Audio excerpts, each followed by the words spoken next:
अस्सलाम वालेकुम, कैसे हैं आप? अगर आप मेरे चैनल पर नए हैं तो जल्दी से पहले मेरे चैनल को सब्सक्राइब और शेयर कर दें। चलिए जी, आज की हम रेसिपी को स्टार्ट करते हैं। आज मैं आपके साथ चिकन और आलू के पुलाव की रेसिपी को शेयर कर रही हूँ। इसके लिए मैंने 2 मीडियम साइज़ के प्याज लिए और उनको बारीक काट लिया है। आधा किलो आलू हैं, उनको भी मैंने 2 के काट लिया है। 1 किलो मेरे पास बासमती चावल हैं। 1 किलो मेरे पास चिकन है। साबुत गर्म मसाला में सफ़ेद ज़ीरा, 2 बड़ी इलायची, बादियान का फूल, काली मिर्च और दालचीनी है।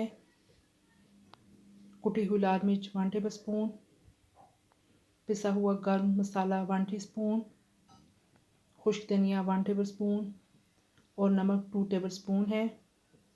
सब्ज़ मिर्चें 3 से 4 अदद। सबसे पहले पतीले में मैंने 1 कप कुकिंग ऑयल शामिल किया है और उसमें प्याज को लाइट सा ब्राउन करूँगी।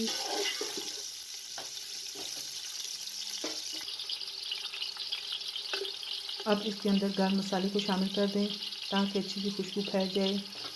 प्याज को बहुत डार्क ब्राउन नहीं करना, मीडियम ब्राउन सा करना है।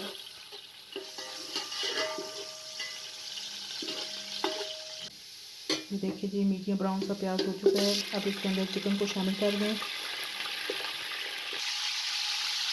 अदरक और लहसुन को भी शामिल कर दें और आलूओं को भी शामिल कर दें। अच्छे तरीके से 5 मिनट तक भून लें ताकि चिकन का कच्चापन ख़त्म हो जाए। ये देखिए जी, 5 मिनट हो चुके हैं तकरीबन और चिकन का कलर भी चेंज हो चुका है। अब इसके अंदर मसाले जार को शामिल कर लें। सब्ज़ मिर्चें भी शामिल कर दें। तमाम चीज़ों को अच्छे तरीके से मिक्स कर लें और 1 गिलास पानी का डाल दें और कवर कर दें। तो देखिए जी, आलू और चिकन तकरीबन 80% गल चुका है। अब अच्छे तरीके से तमाम चीज़ों को भून लें। फ्लेम को मीडियम रखना है। अब इसके अंदर 2 लीटर पानी शामिल कर दें और कवर कर दें। ये देखिए जी, पानी में उबाल आ गया है। अब भीगे हुए चावलों को इसके अंदर शामिल कर दें।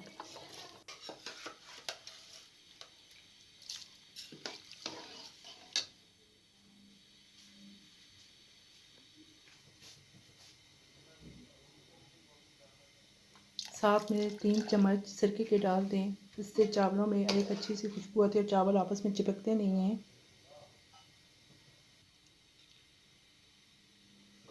अब कवर कर दें। ये देखिए जी, पानी खुश्क हो गया है और 2 कनी चावल रह गए हैं। अब इसको दम पर हम रखेंगे 25 से 30 मिनट के लिए। ये देखिए जी, तकरीबन 25 मिनट दम पर रखे हैं और चावल अच्छे तरीके से पक गए हैं।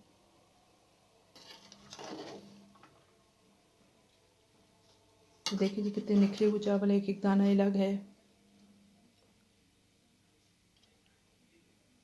अब मैं आपको डिश आउट करके दिखाती हूँ। ये बहुत ही मज़ेदार पुलाव है। ये ज़्यादा स्पाइसी भी नहीं होता।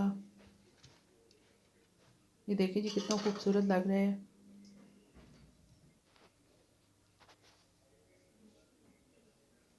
आप इसको रायते के साथ और अचार के साथ खाएं, इसका बहुत ज़्यादा मज़ा आता है। अगर आपको मेरी रेसिपी पसंद आए तो मेरी रेसिपी को लाइक कर दीजिएगा और मेरे चैनल को सब्सक्राइब और फ्रेंड्स और फैमिली के साथ शेयर कर दें और बेल आइकन को भी प्रेस कर दीजिए ताकि मेरी हर आने वाली नई वीडियो आप तक बर वक्त पहुँच सके। अपना और अपने प्यारों का बहुत ख्याल रखिएगा और मुझे भी अपनी दुआओं में याद रखिएगा। इजाज़त चाहती हूँ, फिर एक नई रेसिपी के साथ मिलेंगे। अल्लाह हाफिज़।